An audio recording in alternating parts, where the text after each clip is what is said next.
Hey there, everybody. Welcome to our review of House of the Dragon Season 1, Episode 7.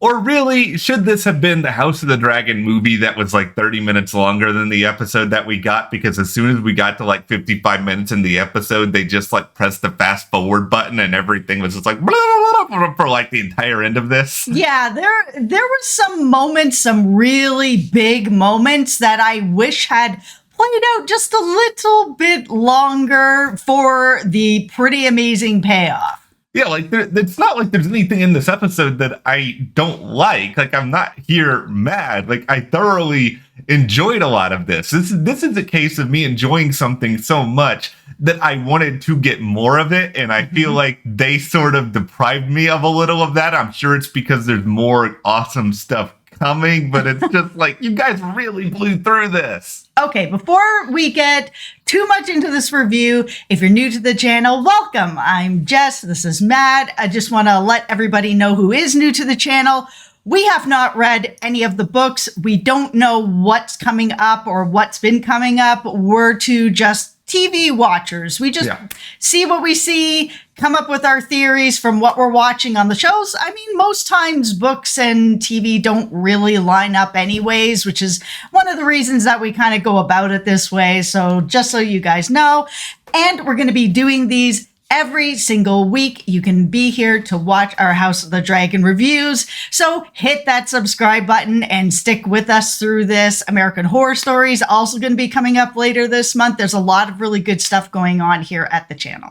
Also, follow us over on Instagram at Matt and Jess TV because there's going to be some really fun stuff happening there as well throughout this month. Okay, we have to just start with Laenor and what is going on here, because for me, this was like just the meat of this whole thing that I was just like, oh man, I really wish there was more time put into this episode with this whole big reveal and this whole moment, because it obviously feels like he knew that this was going to be coming up, that he was going to have an opportunity to sail away and live the life that he wants to live. But my tinfoil hat theory here is that conversation that Rhaenyra was having with him, where he was like, listen, I needed to really step up more and everything that's going on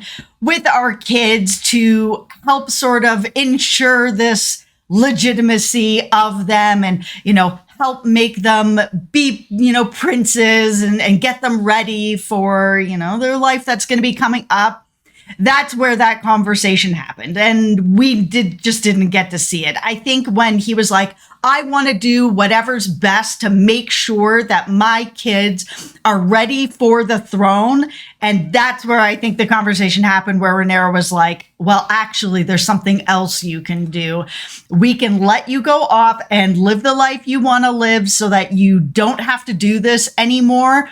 And I will marry Daemon because that will, further cement me being on the throne.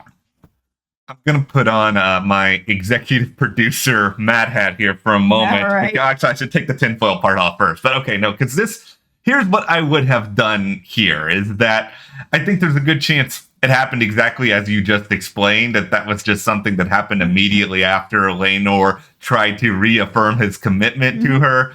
But obviously, they can't show that in that moment because then you're ruining the surprise later on. Yes. However, I would have flashed back to that conversation after we sort of see some of these events play out and before the very end of this episode where, sort of see Laenor going away to start his new life, just because I think that conversation would have been really fascinating to sort of watch play out, to get Laenor's reaction, to get like an actual moment of like real closure for these two. And while, he may not have this sort of royal title anymore, he's getting to have this opportunity to have something that he's never really had before, which is happiness, like a chance at an actual life with somebody that, he cares about, because that opportunity with Joffrey, it was stripped away from him. He basically lost everything that he loved and cared about to be married to Rhaenyra. Yeah, I mean, yeah, it would have been great to have seen that conversation, flashed back here, but I'm okay that we didn't. I didn't need it too spelled out for me, but it would have been nice to sort of see his reaction to the idea that she's like, I think you deserve a happier life, a better life. Like, I think the thing is, Laenor beats up on himself a lot, and I think he was a good husband, the best that he could. He said, we made this arrangement. You were generous with me. I was generous with you. We looked the other way to make sure we each had a little bit of our happiness here. And you could see it on her face when he was kind of like, I wasn't there enough, that she was looking at him like, no, you were. You did what you could. We tried our best to make this work. It just wasn't going to work. But I can give you something that will work, that will allow your sons to get where they need to be, allow me to get where I need to be, and allow you happiness and freedom to be exactly who you are. In the end, I'm just happy that Rhaenyra went about it this way. And of course, I wish I had more context of like how much Daemon was in on a lot of these plans and all of that. But in the end, it doesn't really matter. All I know is just going through the emotional journey of watching this. I was so mad for those few minutes where I thought that Laenor was for sure dead, because I was just like, what the heck? I get it. This is Game of Thrones. People's heads get chopped off and thrown across the screen like all the time. But at the same time, I don't want to see that happen to people who don't deserve it all that much. I already had to live through Ned Stark losing his head. Like, I didn't need to see something like that happen to Laenor. I'm glad Rhaenyra still has like that element of morality left in her. Okay, let's talk about Alicent, because I've seen a lot of different reactions online to the way that she reacted to everything that happened with her son losing his eye. All the cousins, they're all beefing. Everybody's upset. Yeah. Alicent has been, not someone who's like, I want an eye for an eye, or attacking Rhaenyra or anything like that. That's been something that hasn't been there yet. And so I've seen some people online kind of being like, this is out of character for her. And normally I would say, yes, if this was years past. But since then, there's been just a lot of Alicent building up and building up and building up this sort of like, I'm doing what I'm supposed to do. I'm doing my duty. I'm having these children. I'm standing by. I'm letting, everything sort of go by. And I'm trying to get people to listen to me. No one's listening to me. And her, I think with this many years of it just kind of piling and piling and piling, and now her son has lost an eye, I think that it's all just, it really has accumulated into something where I believe that she would get to this point where she's kind of like, Rhaenyra gets away with everything she wants. We can all see that these are not her children. No one will say anything. The king won't say anything. She doesn't seem to grasp that the king can't say anything and that she needs to not say anything. Because you can't have that kingdom divided like that and have them divided like that. They have to be a unit. But she's just so stuck on like, my friend lied to me. She's lied over and over again. She's just getting away with everything. My husband is always on her side. And she broke. Everybody has that moment where they're just like, I can't take it anymore. This is another thing with Alicent too, that I didn't think a lot about it until like I was fully done with the episode and just sort of trying to replay certain parts of all of this, where, Viserys, he's the king. He gets to walk around and do kingly stuff. We know in Westeros that being a woman, not exactly the easiest thing in the world to do. And I just feel like for Alicent, so much of her, quote unquote responsibility, part of her title is being a mother. And she probably spends a lot of time being a mother, caring for her kids. And I mean, I'm not a parent, so I can't relate to all this in, a straight one for one way. But, her kid Aemon gets stabbed pretty brutally in the eye. And yeah, we can get into how all this went about it and like who's responsible and that whole, conference that they had. But this is still her son getting stabbed in the eye where he could have been killed. It's just sort of like when something like that happens to your child, I think you have like a certain spark that goes off in your head where you're just sort of like, well, I want to make sure there are proper consequences for all of this. Like this, other kid, Rhaenyra's kid here with Sarah, he can't exactly just get away with the finger wagging just because, he was upset somebody said something out loud that everybody already knows. Like, there has to be more punishment. She was mad. She snapped. She did her thing. And what I found so interesting was with Otto, after the fact, he's just basically like, look at you, Alicent. You're more like me than I thought. You are now capable of doing what needs to be done. Yeah, and she is surrounded by a lot of people that are more than happy to take advantage of that. I mean, Kristen, he's going to take advantage of that if he can. Otto will. I mean, there's so many people around that are just like, And now that it's more public that she can get to this level, because even Rhaenyra was like, everybody sees you for what you are now. It's just kind of like, do they? I mean, she had one snap in, like a decade. Is it really like everybody sees you for what you are? Or do they see a mother who just had her child lose an eye and have a reaction? And I think that's kind of where Rhaenyra is. I think she thinks she's there with that, but I think she's kind of not really seeing what it looks like. I think what Rhaenyra is doing here is... just in my opinion. It's similar to a reality show where, like, let's just say somebody in a fictional house does something that you don't like and makes some move that's opposed to you, and then you respond to them and be like, everyone knows your true colors now. Everyone knows who you really... So it's like, do they? They just did one thing. You're just projecting what you want people to think, which is what Rhaenyra is doing in this situation where a lot of people may feel like they're seeing Rhaenyra's true colors in the midst of all of this, even more so than Alicent, but she's never going to admit that to herself. Yeah, because Rhaenyra didn't really fight back on this. She, Alicent pulled a knife on her, cut her.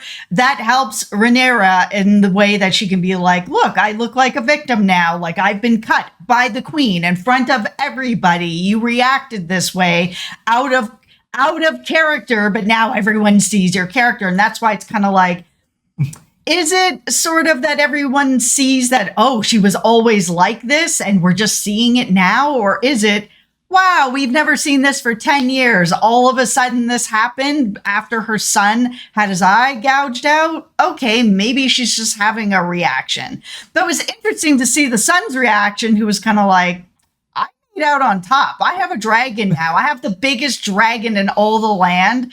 I think it was more than a fair payment for it to lose my eye. I'm okay with this deal. Well, I have something to say to you, Heyman. As somebody who doesn't have vision in one of my eyes, it sucks. You may be regretting this You statement. wouldn't have a dragon for that. If I only have one eye, I'm probably not going to be that good at flying this dragon around. I'm just saying, I'm going to be like crashing into the castle or something terrible is going to happen to me. But speaking of other funny moments in this episode, I may be the only one who found this hilarious, but Laris aboard the ship at the end of the episode, who's just basically like, yo, Alicent, put me in, coach. I can do it. I'm ready to play. And she's just like, nope, I don't want to deal with that again. Yeah. I mean, he's another person who wants to sort of have his hand in all of this. And Alicent is in an interesting situation because I don't think she's all bad. And I know a lot of people really don't like her. And she's this is like somewhat of a comparison. She reminds me of Skylar over on Breaking Bad, where everybody hated her, but she was having kind of a normal reaction to finding out that her husband's like this huge drug kingpin and doing all these illegal, horrible things. And she was having this reaction of like, I'm not okay with it, and I'm not going to be okay with it. And everyone's like, how dare you not back up Walter White and his empire? And it's sort of, I'm feeling that here too, where Alicent is in this position where she's just like, I see all these things happening where they're just not right. And I really want to do something about it, but nobody's listening to me. And it's kind of like, now that she's in this new spot, there's too many people that have their hands in there being like, hey, I can help you. No, how about me? Otto, I'm over here. Loris, I'm over here. It's just really a situation, I think, where we're all sort of inherently drawn to the leads, the people who get sort of the most screen time over a course of an episode. And anytime we see somebody in opposition to that person, regardless of whether or not they're right, because, Alicent has been right on a handful of occasions. She has been. It's just like we automatically are sort of predisposed to not like this person. And that's what makes this whole season even more interesting, is because the show, I don't want to say that they're pushing us in a direction where we're supposed to like and root for Daemon and Rhaenyra being together and sort of planning all this out. But I have seen people online be like, is it wrong that I'm kind of rooting for the two of them? And a lot of it is just, okay, we are seeing this story primarily through, their eyes, their lenses. They have the people who have been wrong. They seem to have found this solution. And even though it seemed briefly that Laenor was killed in order for the two of them to get together, there are people still rooting for them. Yeah, and I think people root for characters that are like this, that are a little more flawed, a little more complicated, like a Walter White or like Daemon and Rhaenyra, because they're more complicated, because nobody is just good all the time. And it's kind of hard to relate to somebody like that, where you can relate a little more to these two characters who are more complicated. Yeah, there's good, and they're not purely evil. They do bad things, they do good things. They're trying to make their way in this and do what they think is right. And sometimes they will use means that are good and sometimes not so good. And in this situation, they didn't actually kill Laenor. And that was one of the things where I was like, oh, how dark is this going to get? Where, Rhaenyra's in a spot where she's like, everybody thinks that my children aren't Laenor's, and they're right, but they can't know that they're right. So how am I going to really solidify my claim of this throne? I will marry my uncle. I love him anyways. He loves me. This makes sense. This works out for him. This works out for me. But not choosing the really bad road where they're just like, we'll just kill Laenor, which would have really changed both characters in my mind, where I've been like, come on, man, like this guy didn't deserve any of this. They didn't choose that road. They were like, you know what? We're going to make it that he's able to have the life that he wants as well. He's going to be able to go off and be happy, and we will stay here and we will be happy, and everybody gets what they want. And I think that's why Daemon and Rhaenyra are easy to root for, because they're complicated. And I think that everybody is just, people are complicated. This whole situation with Daemon and Rhaenyra, like, I know I said earlier that this episode didn't need to be sped up so much at the end. I was fine that they sort of just went yada yada on the wedding and just got that part done and over with, because it's like, okay, we saw them hook up earlier in the episode. But they dragged out them hooking up, like we still have to remember that they're related. And I know that Targaryens, this is part of their way of doing things, but it's still uncomfortable to watch. Yeah, it's also uncomfortable to watch them get married. So I'm just like, okay, you know what? You guys made me watch that earlier on in the episode. I get it. They're getting married. And I think now, all right, they're together. People are going to know that they're together. But I think also people are going to think that Laenor is dead because of the way that they orchestrated all of this. And they're going to think that they are responsible for it. And that could also be problematic in its own way, because you have Corlys, our guy Corlys over here now, who now thinks he's lost both of his children. Yep. Daemon was like somewhat of a war hero because of what he did way, way back when in Crab Feeder, whose name I just barely remembered at the last second here. He had a good reputation there, but now, after all of this, like, what is going to happen there? How messy are things going to become? It's going to be interesting to see if they get blamed for it at all. I mean, they really did set it up really well of this fight between these two men in front of a witness, because they were very specific, there has to be a witness. Somebody has to see this happening